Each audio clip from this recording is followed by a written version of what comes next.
Two major WrestleMania matches were made tonight on Monday Night Raw. What were they? Let's discuss it.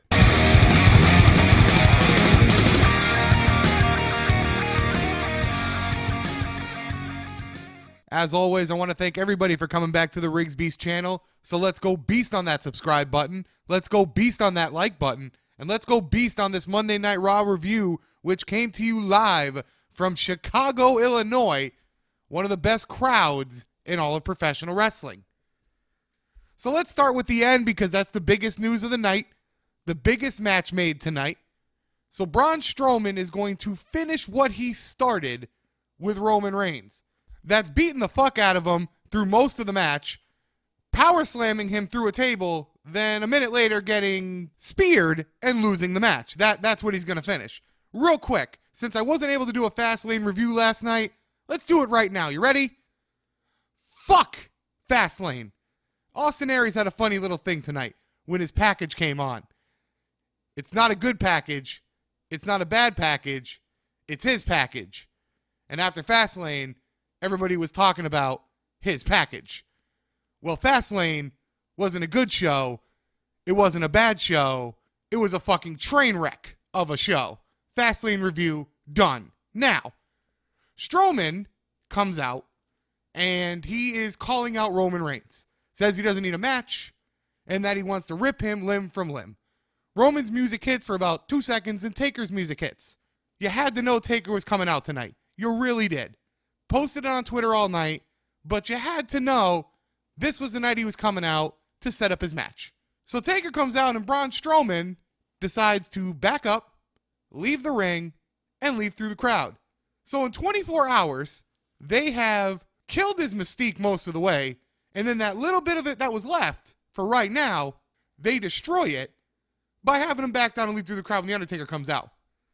Great job. They actually did a good job of building Braun Strowman. Remember last year when this rumored match was and people ripped it to shreds? It actually looked pretty good when they were in the ring together this year. They did a good job with Braun. And then in 24 hours undid most of that fucking work. But anyway, he backs out. Taker's music hits for about 2 seconds. Here comes good old Roman Reigns. And Chicago treated him as his character should be treated, with massive boos and Roman sucks chants. So Roman's in the ring. And Roman pretty basically just goes to him. With all due respect, Braun was calling me out, and this is my yard now. Gets a ooh from the crowd. Taker looks at the WrestleMania sign. Roman looks at the WrestleMania sign. Taker chokeslams Roman, and Taker leaves and the show goes off the air. So that's it. That's how they're setting up this match. It's whose yard is it now? Let's be very clear about this. This is the last legitimate chance to make Roman the heel he needs to be. And I don't mean maybe a year or two down the road, they might turn him, they might not, who the fuck knows. But this is the last real chance to make Roman the heel he needs to be, to make Roman the heel he has to be.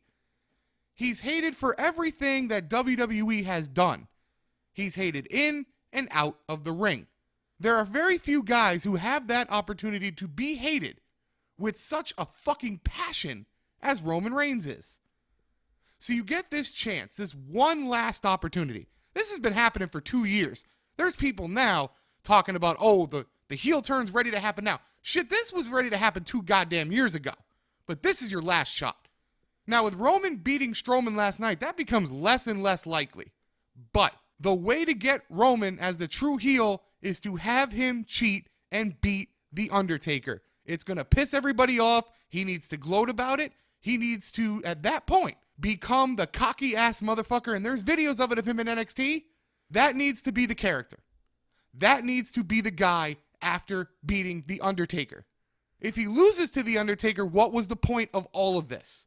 Why? You have to think logically here. You can't let the internet ruin your judgment. What was the point if they do all of this just to feed Roman to The Undertaker? What does it do? What does it accomplish? Nothing.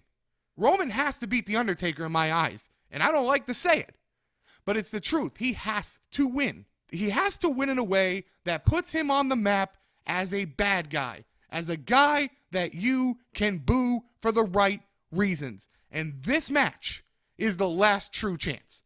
You don't do it now, kiss it goodbye. It's the leprechaun at the end of the rainbow with the pot of gold that we all chased with John Cena for years. If it doesn't happen now, just kiss it goodbye and stop looking for it. It's over. But that's the first match that got set up in terms of big WrestleMania matches, marquee WrestleMania matches that we're going to talk about. They opened the show setting up the second of the big matches we're going to talk about. So they start the show with Chris Jericho coming out. He calls Chicago the site of the resurrection of Jericho. He recalls how this was the first time he debuted in this same arena. Says he screwed Owens and Goldberg can thank him for that. He says Owens took his knife and stuck it into the back of Jericho and twisted it in, man. I did get a kick out of that line. I can't lie.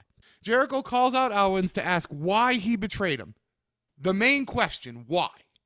Owens comes out and he starts saying, you think I'm going to answer that? You think, but then Jericho cuts him off and tells him to be quiet. He does the quiet, and gets louder till Owens shuts up. And then says, no BS, I want the reason you did this. Owens says he didn't stab his best friend in the back because Jericho was never his best friend. He was a tool. He says at one time Sami Zayn was legitimately his best friend and he stabbed him in the back and he'd do it again and again. Says the night he won the title, Triple H told him that everyone is coming for him now, so he needs to do anything he can to hold on to the title. So he looked around for a gullible person who knew what they were doing and says Jericho was the perfect person, but outlived his welcome and outlived his usefulness when he accepted the match with Goldberg. Owens says the biggest mistake he made was letting Jericho walk away from the attack at the Festival of Friendship. And the biggest mistake Jericho made was costing him the title. Jericho then challenges Owens to a match. Owens says he was promised a rematch for the Universal title whenever he wants, but says ever since he lost the Universal belt, all he's been thinking about is taking Chris Jericho's title. So says he'll accept the match if Jericho puts the US title on the line. Jericho waits about 2 seconds and says, okay, done. So the match is set. They're going to fight. Then Jericho says, why wait? Let's do it now. Owens runs in the ring, attacks Jericho. Samoa Joe comes out to help Owens. This is the first time they've had interaction at the same time. Sami Zayn then comes out to help Jericho. It eventually leads to 2 matches on the night. Kevin Owens versus Sami Zayn, which is next. Jericho versus Joe later in the night. So Owens versus Zayn. This was a relatively quick match. Not much here. They basically had Owens dominate, borderline squash Zayn. He hits him with 2 pop-up power bombs, wins the match. Like I said, Joe versus Jericho later. I like this angle. I like the way they did it. I don't like how they took the title off Owens. I thought it was dumb. I'm not even going to lie. It was fucking retarded. It made Owens look like a moron. Just reality of it. But the way they got to this match in this promo was good. I don't even mind the fact that Owens is going after the US belt because it makes sense to take something from Jericho since Jericho took something from him. Now, that little tidbit about getting a rematch whenever he wants, I keep this in mind for the night after WrestleMania because I'm not 100% Goldberg loses at WrestleMania. I'm really not. And I'm not 100% convinced that Owens doesn't still play a major role in the Universal Championship. But we'll leave that for another day. So Neville versus Swan for the Cruiserweight title is next. This is where I opened with the Austin Aries package. This is where he does it. It was fucking hilarious. This is your first CM Punk chant of the night right before the start of the match, by the way. There was a few of them. There was a fast and really good start to this match. And they go right to fucking commercial break. And they did this with the 2 most important physical matches of the night. They went to commercial fucking twice. I complained about it on SmackDown. I'm going to complain about it here. Fucking twice. Why? Why do you do it? It takes away from the match. Now, Neville in the last 24 hours has had the best match of the night. And this match with Swan was great. I mean, they finally gave the Cruiserweights over 10 minutes. Hooray for that. But they also put 2 commercial breaks during the match. So they giveth and they taketh away. But getting back to the match. There's a jumping enziguri for Swan to get the advantage when they come back from break. He does a swanton from the top rope to the outside of the ring. Swan's able to get him back in the ring. They're fighting back and forth. Swan hits a Michinoku driver, 2 count. Neville counted Swan. He takes advantage of him for a little bit after the counters. He gets his superplex from the top rope. 2 count. They go to a second commercial break after this. If this was the only break, I wouldn't have been that mad. But you started the match 2 minutes later break, and then you get a break here. So you get 8 minutes of commercial in a 15-minute match. Do you see the frustration? Do you see why this is wrong? You finally give the cruiserweights time, but you take half of it away. Why do you take half of the time away from a match you're trying to keep the show going with? And the only reason this was a title match is because it was in Chicago. If this was in a town in the South, or if this was in a lazy town, this would have never been a title match. So they come out of the second break, and Swan's going to hit a super kick off of a counter. He gets a 2 count. Swan then goes for a Phoenix Splash. He misses it. Neville gets on the rings of Saturn. Neville wins. Aries comes down for an interview with Neville. The crowd is chanting for Aries like crazy. Neville boasts about the last 24 hours, how he showed everybody that he's the king of the cruiserweights, and that nobody's on his level. Aries points out that the fans disagree. And Aries keeps acting like Neville's spinning on him when he talks, kind of moving his face around. Neville says, "You keep insinuating it's you. You're not even close. You're nowhere near. If you keep at me, I'll break your orbital bone again." He takes off his glasses. This is WWE Rule 101 here. When a man takes off his glasses, he's about to fight. Says he's just trying to do his job and has one last question. Well, really isn't a question, it's a statement. Then knocks him with the mic. So we are going to get Austin Aries versus Neville at WrestleMania, and it'll be a great match. Now, hopefully they give it time because they have a serious investment in Austin Aries, but I really don't have hope they give it more than 7 minutes at Mania. We'll see how it goes, because Aries has been pushed on 205 Live. He's been heavily centered around the Cruiserweight division on Raw, to the point where they may give it time, and this may be the time they start getting serious with it, but is it too little, too late? Enzo and Cass have a very quick backstage segment with Cesaro and Sheamus. Sheamus says they choke. They're getting a rematch for the tag. It's fucking stupid. Let's just cut it out. It's fucking stupid. The whole tag team division right now is pointless. It has no direction. I'll get to more of it later when the tag match is there, but it's no direction. So next we're going to do the Goldberg segment now. And you knew once the Goldberg segment was at 9 o'clock, you knew something big was up. That was another tell that Taker was there. And Chicago is actually booing him out of the building when he's in the ring, but when he comes in, you get the Goldberg chants. So now I'm starting to wonder if WWE's pulling the WCW trick, if you remember that, with the piped-in Goldberg chants. Because Chicago was booing him. Every time they showed him on the Tron for the segment, you heard boos. I just want to put that out there. Is WWE piping in Goldberg chants again? And I got to say this too. Goldberg acts like he's on fucking coke. I mean, the man's sweating. He just walked to the fucking ring. He can't speak clearly. He's fucking up lines. I mean, seriously. This man acts like he's on fucking coke. Goldberg starts to talk, and like I said, he was acting like coke, fucking up lines. I'm not even going over them.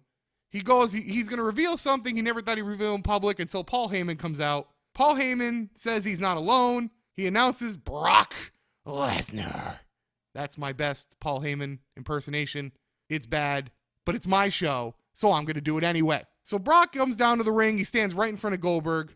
Heyman says he's there to shake his hand and congratulate Goldberg. He says the only person happier than Goldberg to win the Universal title is Brock Lesnar. Heyman says he has spoilers for Mania and that the new reigning, defending champ is going to be Brock Lesnar. And now at that point, Lesnar puts out his hand for the handshake in a very cocky fashion. Heyman says that after the match, the crowd is going to go, hey, look, there's Brock's bitch.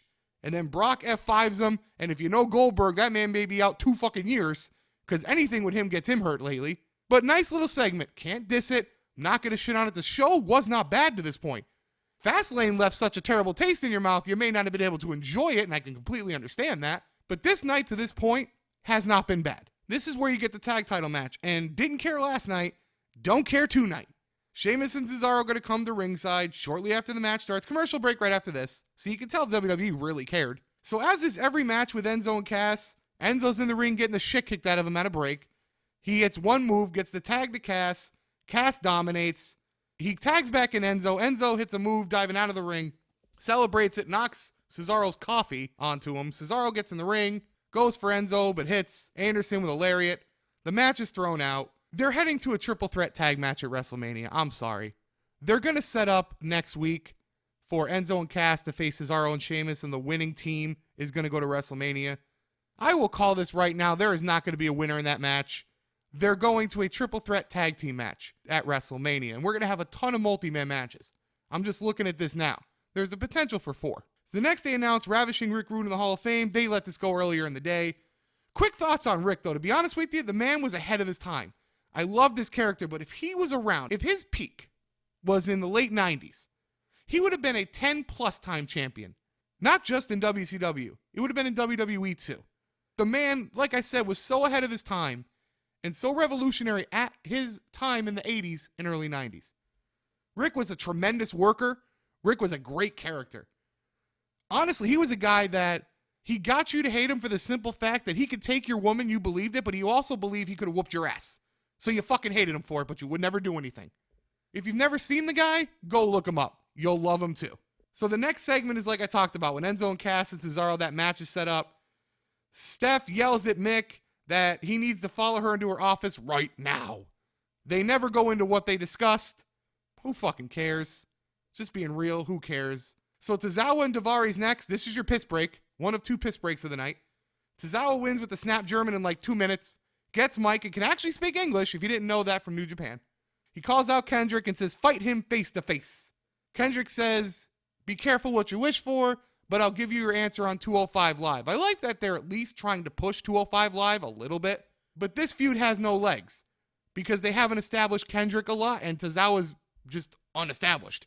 So it gets 2 minutes of airtime. You're not going to get things done in 2 minutes. So the New Day and the Shining Stars are next. This is another fucking piss break. And really, does WWE even care what they do with the New Day till after WrestleMania? This ice cream cart, or whatever the fuck they call it, bike at this point, is just fucking dumb.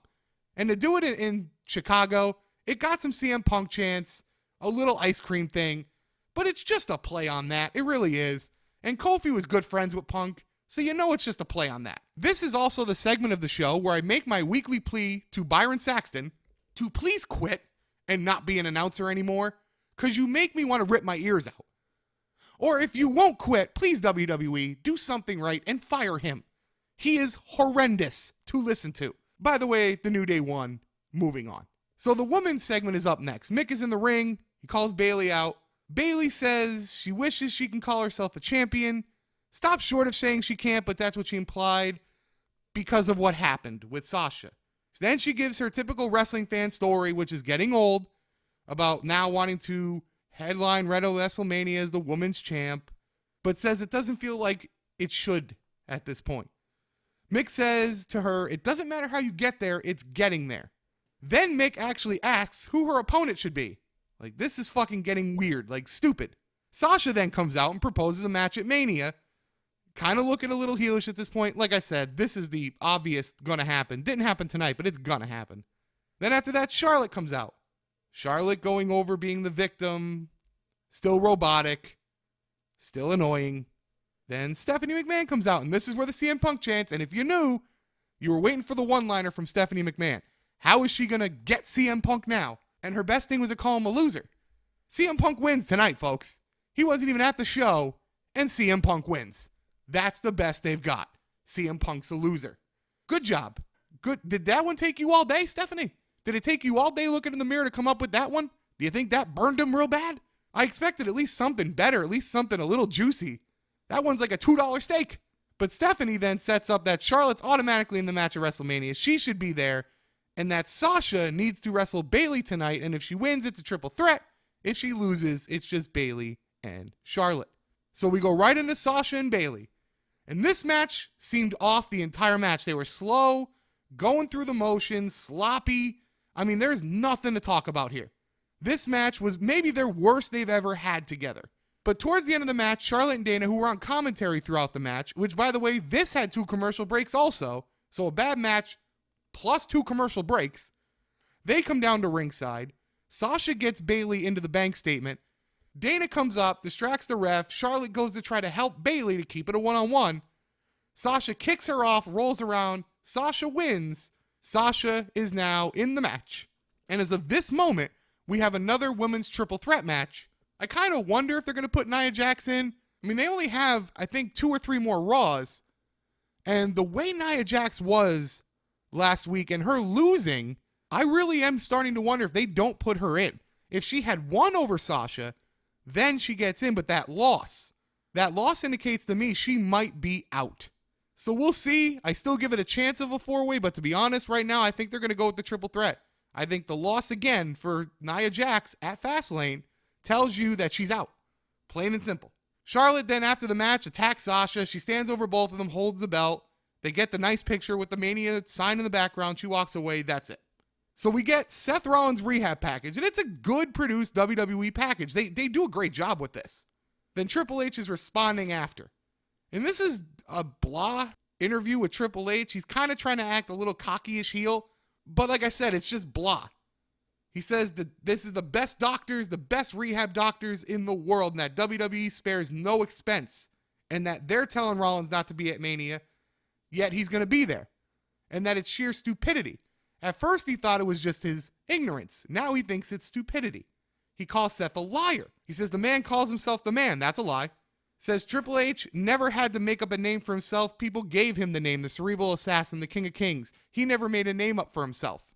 Says if Seth shows up at Mania and calls him out, it will be nothing but a nightmare. Again, good little promo, but for Triple H, this wasn't very good and didn't do much to push the match. This may wind up being a glorified brawl without being an official match. They're giving you two options, and I think that's how they're going to get out of this. If he can't really go, just make it a fight. That way you still have Seth at Mania. That's what it appears they're doing. So they've kind of booked themselves out of the scenario, but kept themselves in it, if you get what I'm saying. So next, and this was a troll. This was a straight up fucking troll that as soon as I saw another Emma vignette, I was fucking speechless. Even when it was done, Corey Graves says, "We're doing this again." He read the mind of mostly everybody watching the fucking show. We're doing this again. They did the Emma to Emmalina and then erased it and went Emmalina to Emma, showed old Emma. We're doing this again. This is what we're doing again. We're going through this again. Corey Graves got it 100% right. And that's all I got to say about that. Samoa Joe versus Jericho is next. And the match started at 10:49. You knew it was going to go 5 minutes tops. So there was not much to expect here. And to be honest, there wasn't much to the match. Jericho got some offense. He tried to get him in the walls. He got switched out. Jericho got Joe outside of the ring. He goes for a baseball slide. Joe counters him, gets him in the Kojina clutch. At the 8 count, rolls back in the ring. He gets a count out victory. He brings Jericho back in the ring. He goes to beat him up some more. Jericho gets him with a code breaker. Joe rolls out of the ring at that point. Jericho stands tall. Samoa Joe looking evil and savage as fuck. I love the way that man looks on camera. It is perfect for the character he plays. And then the last segment of the night, which we talked about in the beginning. So Raw, if you take this show as a whole and don't include Fastlane as any part of it, leave the salt there. Raw was about a 5.5 tonight. It really wasn't horrible. It was watchable for around half of it. Half of it was garbage. Half of it was good. So about 5.5. You're getting a lot of the matches you predicted. A lot of the matches you knew. Owens and Jericho. Roman and Taker. And Roman and Taker is the big one in terms of the Roman must turn heel in the right fashion scenario. This is the last shot, as we went over earlier. But the sad thing is this is the best Raw in the last 3 weeks to a month, and it wasn't even that good. But talk to me in the comments below. Get to me on Twitter at @RIGGSBEAST. Maybe I'm still holding the salt from Fastlane. Maybe I'm still letting that bleed in to this review. Tell me about it. But that's going to do it for this review tonight, guys. As always, let's go beast on that subscribe button. Let's go beast on that like button. And as always, guys, keep it beast.